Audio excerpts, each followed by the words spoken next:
शानदार animation presentation के बाद इस नए विश्लेषण में आप सभी का स्वागत है। आज हम एक ऐसे टॉपिक पर चर्चा करने वाले हैं जो न सिर्फ आपके DELED एग्जाम्स के लिए एकदम क्रूशियल है, बल्कि हमारे देश के एजुकेशन सिस्टम की पूरी नींव है। हम बात कर रहे हैं राइट टू एजुकेशन यानी RTA एक्ट 2009 की। एक बेहतरीन शिक्षक बनने के लिए ना इस कानून की गहराई को समझना आपके एग्जाम ब्लूप्रिंट का सबसे अहम हिस्सा है। तो सबसे पहले गजेंद्र एजुकेशन पॉइंट पर आप सभी का स्वागत है। देखिए, इस चर्चा का मेन मकसद क्या है?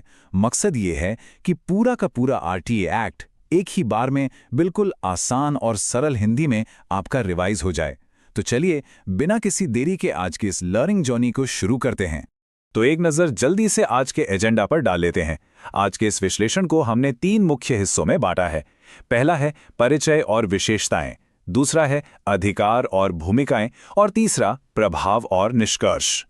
तो चलिए आते हैं हमारे पहले भाग पर, परिचय और विशेषताएं। RTE कानून आखिर है क्या? सोचिए, आजादी के लगभग 60 साल बाद जाकर शिक्षा को एक मौलिक अधिकार बनाया गया। अब ध्यान से सुनिएगा, यह कानून 2009 में पार्लियामेंट यानी संसद में पास हुआ था, इसीलिए इसके नाम के आगे 2009 लगता है। लेकिन इसे पूरे देश में एक साथ लागू किया गया था 1 अप्रैल 2010 को। और इसका सबसे बड़ा, सबसे फंडामेंटल रूल क्या है कि 6 से लेकर 14 साल तक के हर एक बच्चे को मुफ्त और अनिवार्य यानी फ्री एंड कंपल्सरी एजुकेशन मिलेगी ही मिलेगी। एग्जाम के पॉइंट ऑफ व्यू से ना ये तीनों फैक्ट्स आपको बिल्कुल कंठस्थ होने चाहिए। अब सवाल ये उठता है कि आखिर इस कानून की अचानक जरूरत क्यों पड़ी? एक बार उन बच्चों के बारे में सोचिए जो स्कूल की दूरी, बुनियादी सुविधाओं की कमी या गरीबी की वजह से पढ़ाई बीच में ही छोड़ने पर मजबूर थे। समाज में एक बहुत बड़ी असमानता थी, जहां सबको इक्वल अपॉर्चुनिटी नहीं मिल रही थी। बस इसीलिए शिक्षा को एक फंडामेंटल राइट बनाया गया, जिसका सीधा सा उद्देश्य था ड्रॉप आउट्स को कम करना और समाज के हर वर्ग को बराबर अवसर देकर एक मजबूत देश का निर्माण करना। चलिए, अब इस RTE एक्ट की सबसे धमाकेदार विशेषताओं पर नजर डालते हैं। शुरुआत होती है मुफ्त शिक्षा से, यानी 6 से 14 साल के बच्चों से 1 रुपया फीस नहीं ली जाएगी।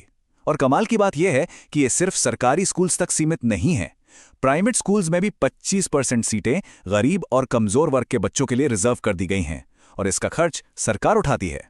इसके अलावा एक और बड़ा गेम चेंजर कदम था नो डिटेंशन पॉलिसी, जिसका आसान शब्दों में मतलब यह है कि 8वीं कक्षा तक किसी भी बच्चे को फेल करके उसी क्लास में रोका नहीं जाएगा, ताकि बच्चे डर या निराशा के मारे स्कूल जाना ना छोड़ दें।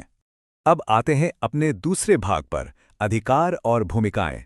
जमीन पर आखिर किसकी क्या जिम्मेदारी है? अगर हम बच्चों के अधिकारों की बात करें तो RTE के तहत एक बच्चे को अपने बिल्कुल पड़ोस के स्कूल में एडमिशन लेने का पूरा अधिकार है। सरकार उन्हें मुफ्त किताबें और यूनिफॉर्म देगी। और सबसे अहम बात जो आपको बतौर शिक्षक हमेशा ध्यान रखनी है, पढ़ाई के दौरान किसी भी तरह की शारीरिक या मानसिक प्रताड़ना नहीं होनी चाहिए। एक ऐसा सेफ माहौल बनाना जरूरी है जहां जाति, धर्म या लिंग के आधार पर जरा सा भी भेदभाव ना हो।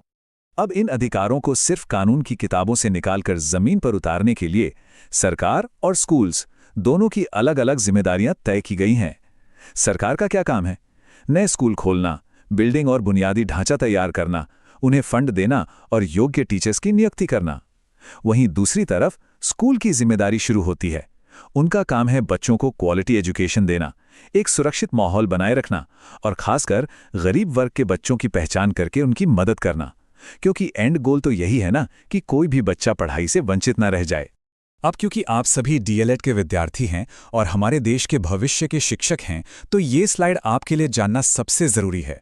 आखिर इस कानून में स्पेसिफिकली टीचर्स के लिए क्या नियम है? देखिए, RTE एक्ट साफ कहता है कि प्राइमरी लेवल पर हर 30 बच्चों पर एक टीचर होना ही चाहिए, यानी प्यूपिल टीचर रेशो 30:1 होना अनिवार्य है। और पढ़ाने वाले सभी टीचर्स के पास DELED या B.Ed जैसी प्रॉपर ट्रेनिंग होनी चाहिए। इसके अलावा हर स्कूल में पक्के क्लासरूम, लड़के लड़कियों के लिए अलग शौचालय, पीने का पानी और खेल का मैदान होना बिल्कुल जरूरी बताया गया है। आखिरी हिस्सा, भाग 3, प्रभाव और निष्कर्ष। चलिए अब इस पूरे एक्ट का थोड़ा ग्राउंड लेवल मूल्यांकन करते हैं।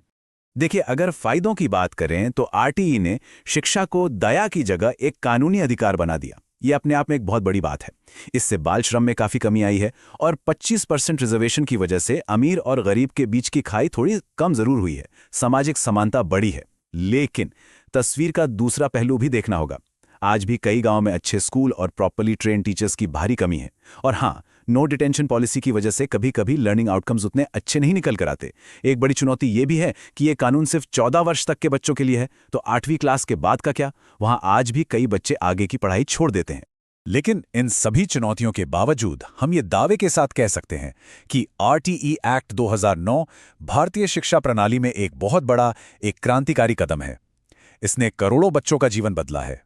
ये देश में शिक्षा के लोकतंत्रीकरण यानी डिमोक्रेटाइजेशन का सबसे बड़ा हथियार है। कानून तो बन गया, सरकार ने अपनी किताबों में लिख भी दिया, लेकिन क्या जमीनी स्तर पर यह पूरी तरह सफल हो पाएगा?